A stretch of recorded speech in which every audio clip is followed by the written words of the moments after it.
بسم اللہ الرحمن الرحیم يا أيها الذين آمنوا كتب عليكم الصيام كما كتب على الذين من قبلكم لعلكم تتقون. السلام علیکم ورحمۃ اللہ وبرکاتہ. الحمد للہ وکفى وسلام علی عباده الذین اصطفى اما بعد. اعوذ باللہ من الشیطان الرجیم. بسم اللہ الرحمن الرحیم. یا ایہا الذین آمنوا کتب علیکم الصیام کما کتب علی الذین من قبلکم لعلکم تتقون. ناظرین کرام، برادران اسلام، آج کے درس کا موضوع ہے روزے کا بنیادی مقصد تقوی.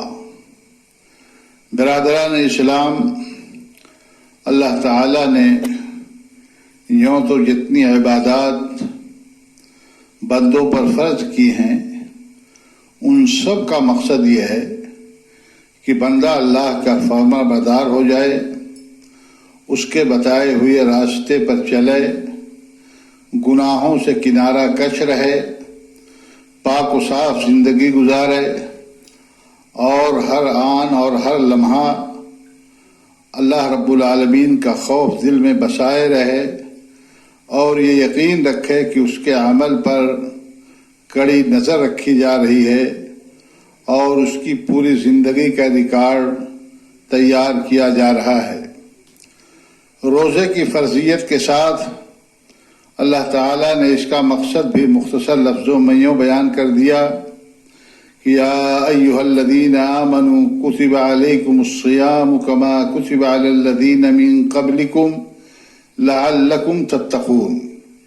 کہ اے ایمان والو، تم پر روزے رکھنا فرض کیا گیا جس طرح تم سے پہلے لوگوں پر فرض کیے گئے تھے تاکہ تم تقوی اختیار کرو.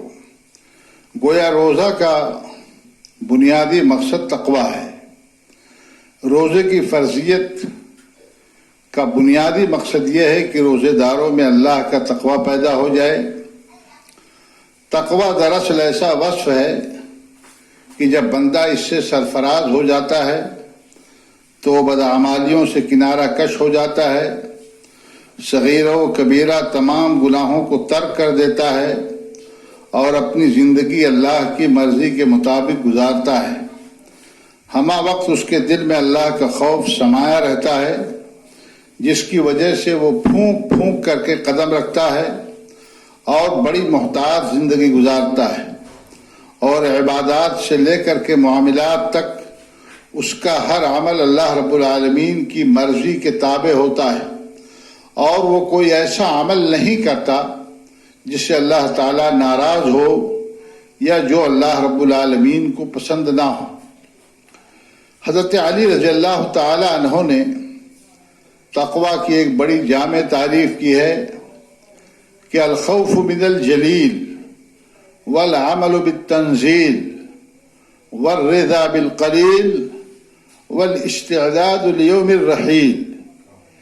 یعنی تقوی نام ہے اللہ رب العالمین سے ڈر جانے کا، قرآن کریم پر عمل کرنے کا، کم اور معمولی چیزوں پر راضی رہنے کا اور قناعت کر جانے کا، والاستعداد لیوم الرحیل، اور موت کے دن کے لیے تیاری کرنے کا کہ آدمی اللہ رب العالمین سے ڈر جائے، قرآن پر عمل پیرا ہو جائے، جو کچھ اللہ رب العالمین نے اسے دیا ہے اس کے اوپر قناعت کر جائے اور موت کی تیاری کرتا رہے. حضرت عمر رضی اللہ تعالی عنہ نے حضرت ابی بن کعب رضی اللہ تعالی عنہ سے تقوی کے تعلق سے سوال کیا. حضرت ابی بن کعب رضی اللہ تعالی عنہ نے جواب میں فرمایا کہ ما سلکت طریقا ذا شوک، کہ آپ کا کبھی گزر کسی خاردار راستے سے نہیں ہوا ہے، کسی کانٹے والی جھاڑی سے آپ کا گزر نہیں ہوا ہے. قال بلا، حضرت عمر نے کہا ضرور، میرا گزر خاردار راستے سے ہوا ہے تو حضرت ابی بن کعب رضی اللہ تعالی عنہ نے پوچھا فما عملتا، آپ نے وہاں کیا کیا؟ جب خاردار راستے سے آپ گزر رہے تھے تو آپ نے کیا کیا؟ حضرت عمر رضی اللہ تعالی عنہ نے فرمایا کہ شمرت واجتہدت، میں نے اپنا لباس سمیٹ لیا اور محنت کر کے کوشش کر کے خاردار جھاڑیوں سے اپنا دامن بچا کر کے میں آرام سے نکل گیا۔ حضرت ابی بن کعب رضی اللہ تعالی عنہ نے فرمایا ذالک التقوی، یہی تقوی ہے۔ اس دنیا کے اندر قدم قدم پر ہمارے ایمان کا امتحان لینے کے لیے، ہمارے عمل کا امتحان لینے کے لیے مختلف خاردار جھاڑیاں لگی ہوئی ہیں۔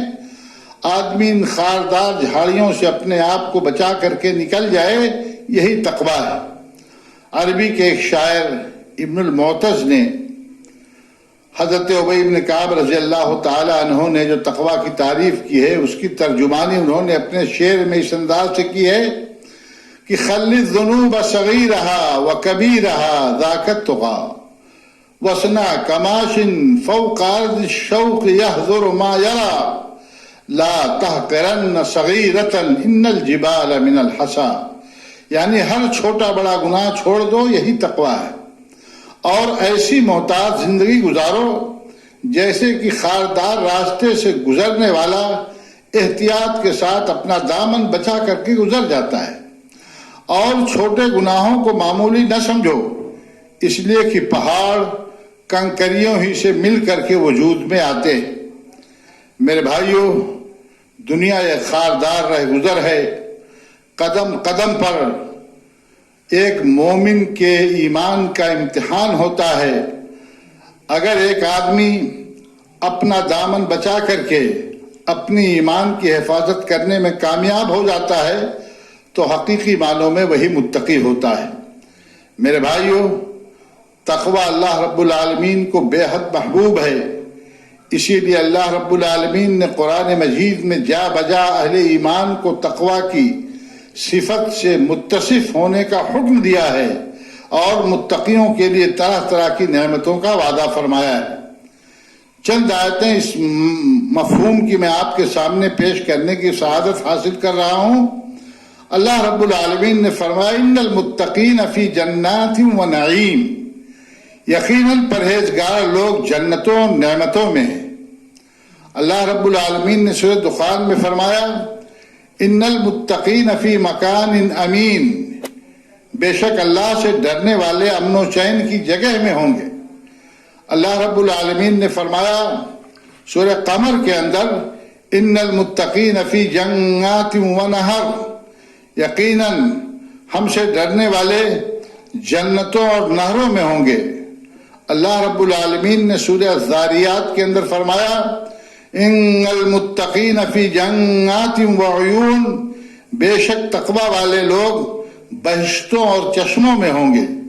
اللہ رب العالمین نے سورہ المرسلات کے اندر ارشاد فرمایا ان المتقین فی ظلال و عیون، بے شک پرہیزگار لوگ سایوں میں ہوں اور بہتے چشموں میں ہوں گے۔ اللہ رب العالمین نے سورہ القلم کے اندر ارشاد فرمایا ان للمتقین عند ربہم جنات النعیم، پرہیزگاروں کے لیے ان کے رب کے پاس نعمتوں والی جنت ہے۔ اللہ رب العالمین نے سورہ النبا کے اندر ارشاد فرمایا ان للمتقین مفازا حدائق واعنابا وکواعب اترابا وکأسا دہاقا، یقیناً پرہیزگاروں کے لیے کامیابی ہے، باغات ہیں اور انگور ہیں اور نوجوان کنواری ہم عمر عورتیں ہیں اور چھلکتے ہوئے جام شراب ہیں۔ اللہ رب العالمین نے سورہ صاد کے اندر ارشاد فرمایا ان للمتقین لحسن مآب، اور یقین مانو کہ پرہیزگاروں کی بڑی اچھی جگہ ہے۔ قرآن مجید میں اہل تقوی کے لیے یہ بشارت ہے کہ وہ اللہ کی رحمتوں سے سرشار کیے جاتے ہیں، ان کو نور الہی عطا ہوتا ہے، ان کے گناہ معاف کر دیے جاتے ہیں۔ اللہ رب العالمین نے ارشاد فرمایا یا ایھا الذین آمنوا اتقوا اللہ وآمنوا برسولہ یؤتکم کفلین من رحمتہ ویجعل لکم نورا تمشون بہ ویغفر لکم واللہ غفور رحیم۔ اے وہ لوگوں جو ایمان لائے ہو، اللہ سے ڈرتے رہا کرو اور اس کے رسول پر ایمان لاؤ، اللہ تمہیں اپنی رحمتوں کا دوہرا حصہ دے گا اور تمہیں نور دے گا جس کی روشنی میں تم چلو گے پھرو گے، اور تمہارے گناہ بھی معاف فرما دے گا، اللہ بخشنے والا مہربان ہے۔ تقوی مشکلات سے نکلنے میں بھی مدد دیتا ہے، اس سے بندے مومن کے رزق میں کشادگی پیدا ہوتی ہے، جیسا کہ اللہ رب العالمین کا وعدہ ہے وَمَن يَتَّقِ اللَّهَ يَجْعَل لَّهُ مَخْرَجًا وَيَرْزُقْهُ مِنْ حَيْثُ لَا يَحْتَسِبُ۔ جو شخص اللہ سے ڈرتا ہے اللہ اس کے لیے چھٹکارے کی شکل نکال دیتا ہے اور اسے ایسی جگہ سے روزی دیتا ہے جس کا اسے گمان بھی نہیں ہوتا ہے۔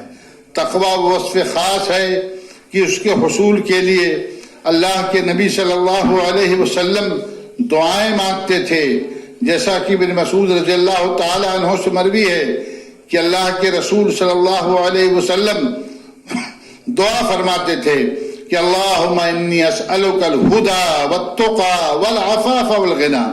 اے اللہ میں تجھ سے ہدایت کی، تقوی کی، پاک دامنی کی اور بے نیازی کی دعا کرتا ہوں اور ان چیزوں کا تجھ سے سوال کرتا ہوں۔ میرے بھائیو، تقوی کا مفہوم بڑا وسیع ہے۔ تقوی صرف نماز پڑھنے ہی کا نام نہیں ہے، بلکہ تقوی کے اندر بندے کے تمام اعمال و افعال آ جاتے ہیں، خواہ ان کا تعلق اللہ تعالی سے ہو یا ان کا تعلق بندوں سے ہو۔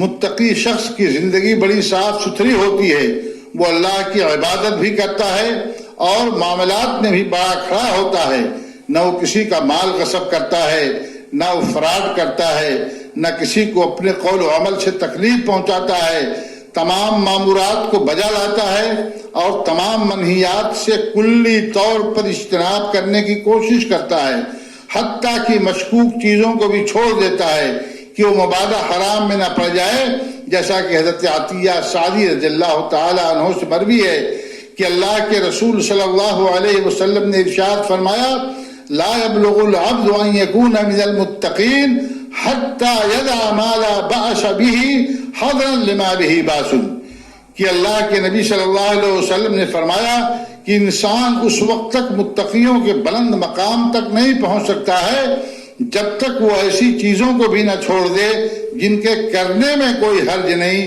تاکہ وہ حرج والی چیزوں سے بچ سکے۔ یہ ترمذی کی روایت ہے، حسن درجے کی روایت ہے۔ اسی مفہوم کو اللہ کے نبی صلی اللہ علیہ وسلم نے ایک اور حدیث کے اندر بیان فرمایا ہے۔ آپ نے فرمایا فمن اتقى الشبہات فقد استبرأ لدینہ وعرضہ ومن وقع فی الشبہات وقع فی الحرام۔ جو آدمی شبہات سے بچ گیا تو اس نے اپنے دین کو بھی بچانے کی کوشش کی اور اس نے اپنی عزت و آبرو کو بھی بچانے کی کوشش کی، اور جو آدمی شبہات کے اندر پڑ گیا، مشتبہات کے اندر پڑ گیا، ایسی چیزوں کو اس نے کیا جس کا نہ حلال ہونا واضح ہے نہ حرام ہونا واضح ہے، تو بلا شبہ وہ حرام میں واقع ہو جائے گا۔ مسلمانوں، اس ماہ مبارک کے اندر پوری کوشش کریں کہ روزہ اور دیگر عبادات کے ذریعے آپ کو تقوی کی صفت حاصل ہو جائے، تاکہ روزے کی فرضیت کا مقصد بھی پورا ہو سکے اور ہم اور آپ اللہ کی جناب سے ان نعمتوں کے مستحق بھی بن سکیں جن کا اللہ تعالیٰ نے اپنی کتاب میں وعدہ کیا ہے۔ آئیے ہم عہد کریں کہ اب ہماری اور آپ کی زندگی محتاط گزرے گی، ہم پھونک پھونک کر کے قدم رکھیں گے، تمام مامورات کو بجا لائیں گے، منہیات سے اجتناب کریں گے اور اللہ کے ساتھ بندوں کے حقوق کو ادا کریں گے، کسی کا حق نہ ماریں گے، نہ کسی پر ظلم و زیادتی کریں گے اور نہ کسی کا مال ناجائز طریقے سے کھائیں گے، اس لیے کہ یہ تمام چیزیں تقوی کے وسیع مفہوم میں داخل ہیں۔